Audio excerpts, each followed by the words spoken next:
Abaturage batuye mu karere ka Nyarugenge ndetse n'abaturutse hirya no hino mu gihugu bafite ibibazo by'uburwayi ariko bakabura ubushobozi bwo kwivuza, barishimira gahunda y'ikigo Trinity Center for World Mission gisanzwe ari ikivugabutumwa ndetse no guhura abapasiteri aho kuri 16 Kanama 2024 kufatanya n'akarere ka Nyarugenge ndetse n'ikigo nderabuzima cya Mwendo begereje abaturage serivisi z'ubuzima ku buntu. Abaganira na Good TV bagaragaje amarangamutima yabo. Anyita Mukamuhashi Suzana kwivuza muri serivisi twumvise ejo nyine bamamaza ko hano hari serivisi yo kuvurira abantu buntu.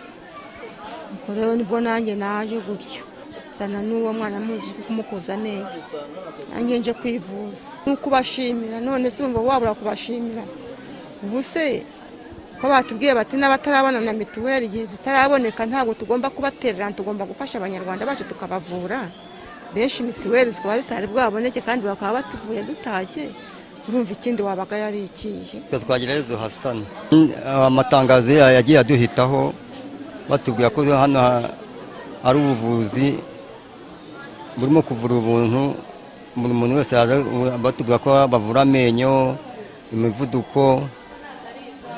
Ubwo nyine twafite tumenya twitatuza twabyishimiye kandi twanabashimira rwose ko barimo kuza kutuvura kuko byari byaraturembeje amenyo twajya kwa muganga hande bakadusukina badusubiza inyuma, ariko twagize amahirwe kuko baje kutuvura rwose urumva ko ari ibintu byo kwishimira. Banyita Umugisha Deborah, banshishije muri ekogarafi, banyakiriye neza, banyereka umwana uko akina ndamureba ndetse niyo kugenza abyarira ntabwo nari mbizi neza bako byose babimbwiye n'igitsina cy'umwana kandi nabyishimiye cyane. Na ikintu nababwira ndabashima cyane, umuntu wagize iki gitekerezo yarakoze cyane kuko byadufashije cyane.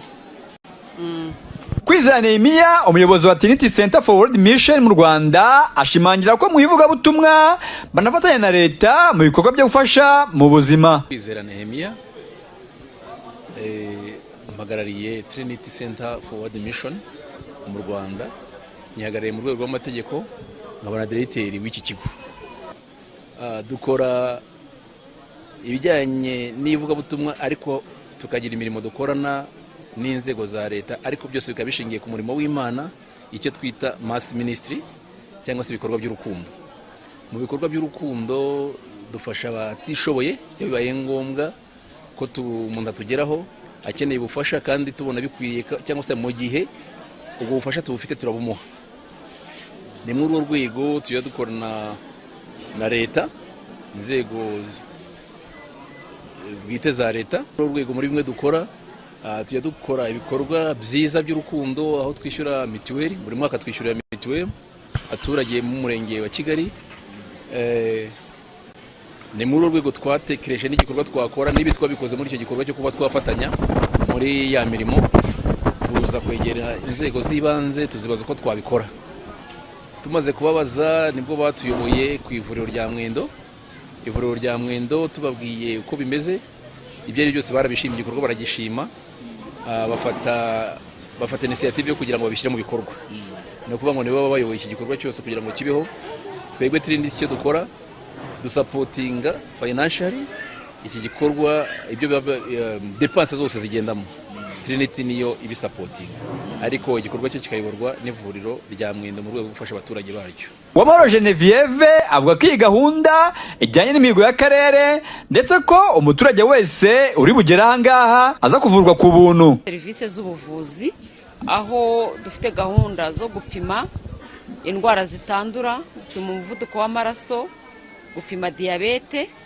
Twazanye nanone n'abaganga bavuye ku bitaro bya Nyarugenge kuza gufasha abaturage muri za serivisi zidakunze kuboneka cyane kuri centre de santé, serivisi yo kuvura amenyo no kuvura amaso, izo zirimo ziratangirwa hano.